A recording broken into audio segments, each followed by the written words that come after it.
Hello, welcome to SciCrack India. Today we were going to discuss about the understanding the psychological test scores. So what are the scores generally used in the psychological test? Basic understandings. थोड़ा सा उसके बारे में हम discuss करेंगे. So now you know that accurate measurement of human behavior and mental process involves the use of assessment tools which with established validity. जो हम लोगों को क्या चाहिए होती है, हमारा वैलिडिटी. जो भी हम टेस्ट करते हैं, जो टेस्ट करते हैं उसका हमारा क्या होता है, उस टेस्ट का वैलिडिटी बहुत ज़रूरी होती है.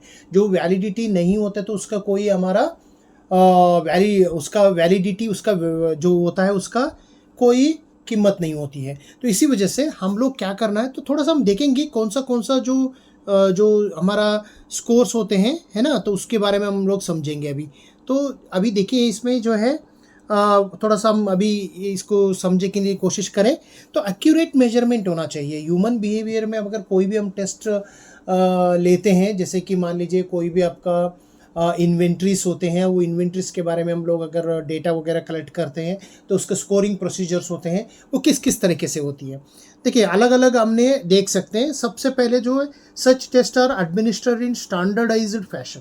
तो स्टैंडर्डाइज होती है, ऐसा नहीं कि हम लोग स्कूल टेस्ट का जो स्कोर होता है, किसी बच्चे ने 10-30 मार्क्स का स्कोर टेस्ट कंडक्ट किया था तो उन्होंने कितना मार्क्स लिया, तो उसी तरह से यहाँ पे सिर्फ वो नहीं हम रैंडमली मार्क्स देते हैं, हम स्टैंडर्डाइजेशन करते हैं. Standardization, how the standardization will take place, the standardization will take place based on the population.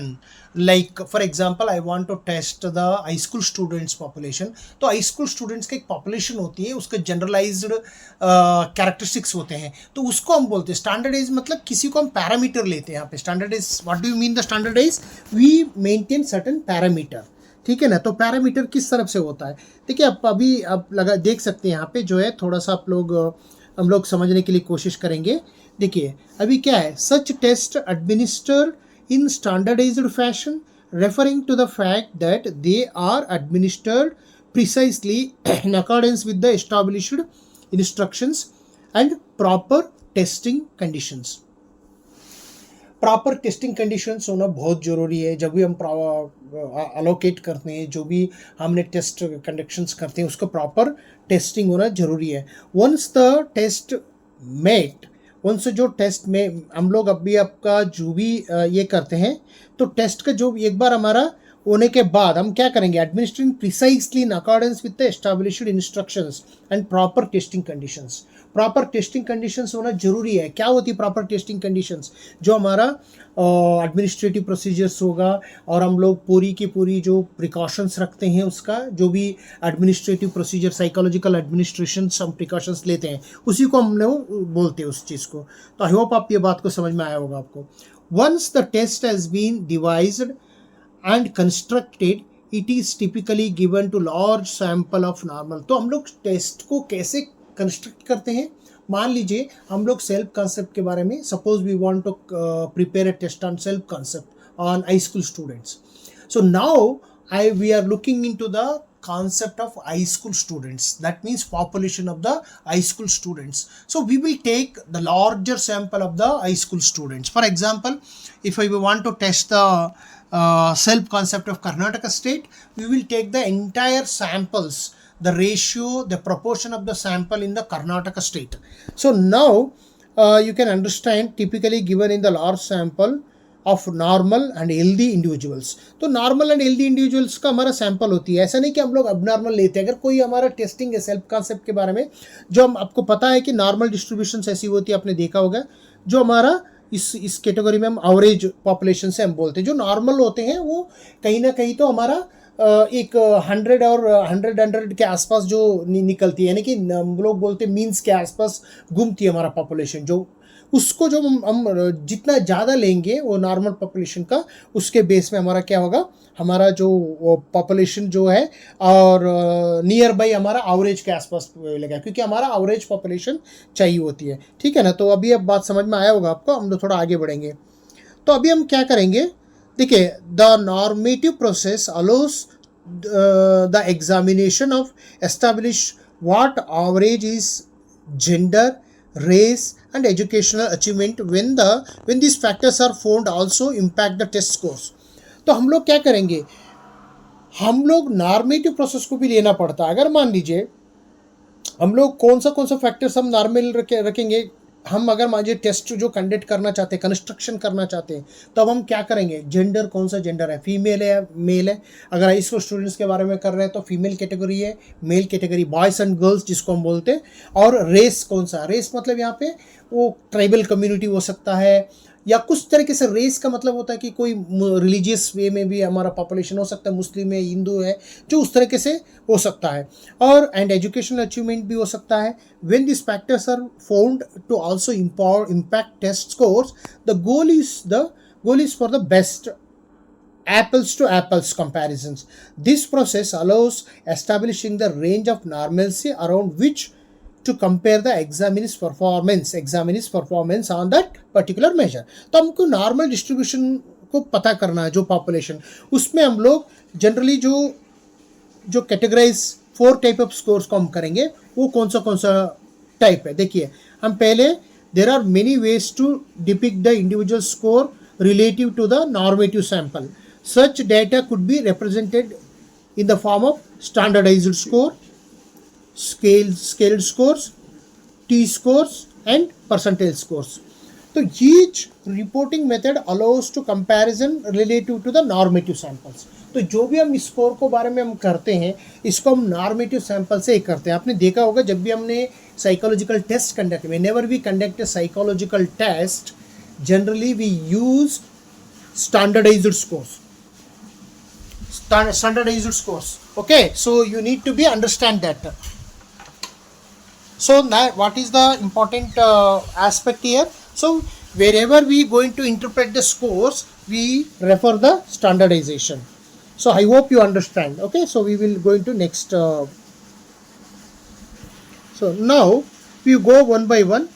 The method of reporting selected by an individual psychologist may be vary based on the training, personal discretion. ठीक है, हम किस तरह से interpretations करते हैं, हमारा base तो स्कोर रहेगा, हमारा स्टैंडर्ड स्कोर या स्केल स्कोर रहेगा.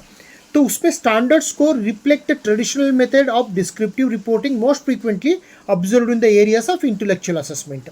तो इंटेलेक्चुअल असेसमेंट में हम लोग जनरली क्या देखते हैं, इंटेलेक्चुअल असेसमेंट आपने देखा होगा, सुना होगा. आप देखिए, for example standard scores of 100 represent the precisely average performance. इसलिए मैंने आपको ये मार्क दिखाता हूँ, आपको समझ में आ जाएगा. यहाँ पे देखिए, ये जो है हमारा जो नॉर्मल कर्व होती है, यहाँ पे जो है, यहाँ पे, ठीक है. तो ये जो है थोड़ा सा आप लोगों को समझ में आया होगा, तो थोड़ा सा मैं नीचे कर लेता हूँ, इसमें थोड़ा सा आपको प्रॉब्लम हो सकती है. ठीक है, अब देखिए स्टैंडर्ड स्कोर को तो मैं अभी थोड़ा सा ड्रा कर लेता हूँ आप लोगों को. यहाँ से जो हमारा स्टैंडर्ड स्कोर होती है इसी, तो यहाँ पे जो हमारा लाइन खींचती है, यहाँ पे जितनी पॉपुलेशंस आती है, यहाँ पे आसपास के जो पॉपुलेशंस, जो नॉर्मल पॉपुलेशन घूमती है इसके आसपास में, इसको हमने हमारा मेजर चंक किया रहेगा पॉपुलेशंस. तो इसमें लिए हम लोग इंटेलेक्चुअल कैपेसिटी को हम मेजर करते हैं. तो उसमें हम लोग जनरली 4 कैटेगरीज हमने मैनेज किया, उसके बारे में थोड़ा हम आगे देखेंगे. Okay, that is now for example standard score 100 represent precisely average performance. So या 100 जो है, जैसे अभी मैंने ड्रॉ किया था उसके आसपास में आ जाएगा. तो average performance indicating the 50 of the normative sample score better than that individual of 50 score lower. तो यहाँ पे हमारा बीच का एक ये होती है, लाइन खींचते हैं तो 50 लोअर साइड होती है, 50 अपर साइड होती है. तो यहाँ पे उसमें अगर मैं आपको और एक सिंपल वे में बात करूँ, जैसे कि अगर मान लीजिए ऐसा है हमारा, ऐसा लाइन है, तो ये मीन स्कोर है.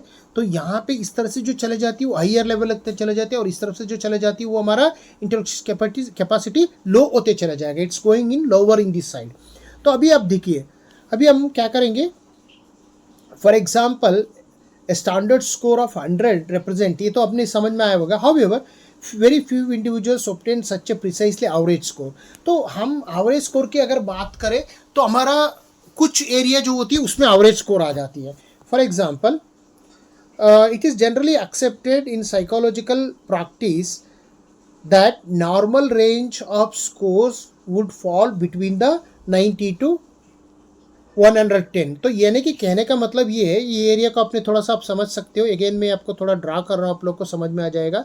अगर थोड़ा सा मैं एक ये कर रहा हूँ तो यहाँ पे जो है ना, कुल मिला के ये 90 यहाँ पे आसपास में लेके यहाँ से थोड़ा सा आप ये करके इस आसपास में जो है घूमती है वो एरिया, ठीक है ना। तो इसमें अगर हम समझ में आ सकते हैं कि जिस तरह से हम लोग and any scores within the range could be considered to be within the normal limits. ये जो स्कोर है 90 to 110 वो नॉर्मल लिमिट में आता है, so that we can say that it is in the normal. Standard score between the ranges of 80 to 89 would fall in a low average range. तो 80 to 19 जो होता है वो क्या होता है, वो उस रेंज में आ जाती है। हम लोग आप देख सकते हैं यहाँ पे, जिससे कि अगेन मैं आपको थोड़ा ड्रा करूँ तो यहाँ पे जो देखिए आप देख सकते हैं यहाँ पे जो थोड़ा सा इस तरफ से चले जाती है, इधर जो एरिया में आ जाती है इस तरह से, ठीक है ना। तो ये आसान है थोड़ा सा, आपको जो ड्राइंग के बेस में हम लोग अगर करें तो आसान हो जाती है ये, ठीक है ना। तो इसके बेस में हम लोग जो कर रहे थे, ठीक है। तो अगेन हम लोग देखें, अभी देखिए इसमें क्या बोल रहे हैं यहाँ पे, that is one thing. And then average range of performance की अगर हम बात करें, scores between 70 to 79 range is also called as a borderline deficiency. तो and only 2% of the normative sample scores below the standard score of 70. तो ये जो आपको समझ में आया होगा कि हमारा जो बेसिक चीज़ हम बात कर रहे थे, तो थोड़ा सा आप समझ सकते हैं यहाँ पे, only 2% of normative sample scores below the standard score, यानी कि कम जो सैंपल जो होता है हमारा, मतलब ये एक तरीके से हम ड्रा करें तो यहाँ पे थोड़े से ड्रा देखिए, तो यहाँ पे जो कम यहाँ इस एरिया में आ जाती है ना। तो इस एरिया में हम लोग जो थोड़ा सा कम होते चले जाएंगे इस वे में, ठीक है। तो इसके बाद हम देखेंगे तो marking this as the commonly accepted cutoff point for the identification of the deficient performance. Conversely, scores between 110 to 120 represent a high average range of the performance. जैसे कि हम अगर 120 के आसपास आ रहे हैं तो इसको हम हाईली क्रिएटिव पीपल लोग बोलते हैं। हम लोग जो 120 के ऊपर जो IQ होती है, यानी कि इसको हम बोले अगर इस सिंपल वे में IQ का, इंटेलिजेंट क्वोशेंट का हम लोग नॉर्मल डिस्ट्रीब्यूशन में इसको प्रेजेंट करते हैं, ठीक है ना। तो ये जो है हाईली एफिशिएंट होते हैं इस एरिया में जो लोग आते हैं, ठीक है ना। तो वो चीज़ था, मैंने आपको थोड़ा बताना था। अगर अब देखिए ये सारे चीज़ें हम लोग देखें, थोड़ा सा हम स्केल स्कोर के बारे में भी बताएंगे। ऑलरेडी आपने समझ में आया होगा कि जो मैं अभी बताया ये जो है ये स्टैंडर्ड स्कोर, नॉर्मल डिस्ट्रीब्यूशन में स्टैंडर्ड स्कोर के बारे में मैंने आपको बताया कि उसमें हम लोग कैटेगराइज कर रखे हैं। जैसे कि एक होता हमारा एवरेज पॉपुलेशंस होता है, यानी कि है ना, जो हमारा बिलो 20 होते हैं वो क्या होती है, वो हमारा मेंटली रिटार्डेड पीपल बोलते हैं, ठीक है ना। तो बिलो 70 होता है बॉर्डर लाइन होता है, बिलो एवरेज जो बोलते हैं, ठीक है ना। तो उसके बाद जो यू कैन से दैट जो भी उस तरीके से हमारा 4 स्टेज में हमारा क्या होता है, कम होते चले जाता है, यानी कि बिलो एवरेज होता है और एवरेज होता है। तो इस तरह से मेंटल रिटार्डेशन होते हैं, बिलो एवरेज में जो चले जाता है वो मेंटल रिटार्डेशन कहा जाता है। मॉडरेट, सीवियर, प्रोफाउंड बोलते हैं, okay. Average, moderate, severe, profound बोलते हैं। प्रोफाउंड जो होता है बिलो 20 होता है, ठीक है। अब बात पे समझ में आया होगा कि ये सारे स्कोरिंग हमारा इंपॉर्टेंट होती है। नेक्स्ट हम लोग चलते हैं स्केल्ड स्कोर्स। देखिए scaled score somewhat different descriptive framework. So a scaled score जैसे कि हमने बोले कि रिप्रेजेंट एवरेज ऑफ 15 परसेंटाइल। अगर हम स्केल स्कोर के बारे में बात करें, ये 15 परसेंटाइल का परफॉर्मेंस आती है, ठीक है ना। तो अगर हम बात करें with a normal range between 18 to 12 scale score और 6 और 7 represent low average abilities, and scale score of 4 and 5 representing the borderline deficiency range, and scale score below 4 deficient performance. यानी कि ये स्कोर को हम क्या करते हैं, इसी को ये हम अप्लाई करते हैं, लेकिन जो हमारा ये स्केल स्कोर अलग है, ठीक है ना। तो इसमें 10 स्कोर का हम लोग आंकड़ा करते हैं।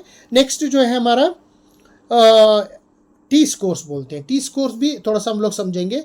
T scores yet another method of depicting person score, ठीक है, इसमें क्या करते हैं, T score of 50 is precisely average with normal range of रफली 40 to 60 and T score below 30 second percentile में आते हैं एंड और एबोव 70 19th परसेंटाइल में आते हैं। ठीक है, तो रिप्रेजेंट अनयूजुअली लो और high performance. Many common personality test use T scores represent the findings. जो हम लोग जनरली जो टी स्कोर्स यूज़ करते हैं वहाँ पे कहाँ पे यूज़ करते हैं, तो वो यूज़ करते हैं हम पर्सनालिटी टेस्ट में जनरली। ठीक है ना, तो ये अलग अलग चीज़ें हमको थोड़ा समझना पड़ेगा। हम लोग अभी स्केल के बारे में भी डिस्कस करेंगे, हम थोड़ा सा आपको ब्रीफ आइडिया दे रहे हैं। ठीक है ना, तो ये चीज़ होती है। फाइनली हम अगर बात करें, इंडिविजुअल परफॉर्मेंस में आल्सो भी represented in the form of percentile score as noted above. The score in the 15th percentile represent precisely average। आपको पता हो गया, हमने ऑलरेडी बात कर चुके हैं, जो 15th जो हाफ ऑफ द पार्ट होती है वो एवरेज में आ जाती है, with scores between 25th and 75th percent representing the, क्या रिप्रेजेंट करते हैं, तो representing the normal range. Scores below the second percentile and above 98 percentile are very unusual, यानी कि वेरी कम आ जाते हैं वहाँ पे, तो उसी एरिया में are very unusual and does are traditionally seen as abnormal. तो अभी ये सारे स्कोर को हम किसी को है ही टी स्कोर का, अलग अलग स्कोर का हम लोग अप्लाई करके कोशिश किया था। तो अब हम इसको देखेंगे, इसी को हम लोग डिटेल में बात करेंगे 1 to 1। जस्ट मैं आपको इस वीडियो में just I want to mention the type of scores, how we score, how we measurement and type of standard score we want to just introduce in this method. So now I'm just requesting you all, if you are new to my channel, please subscribe and share my materials to others so that our video will reach on time.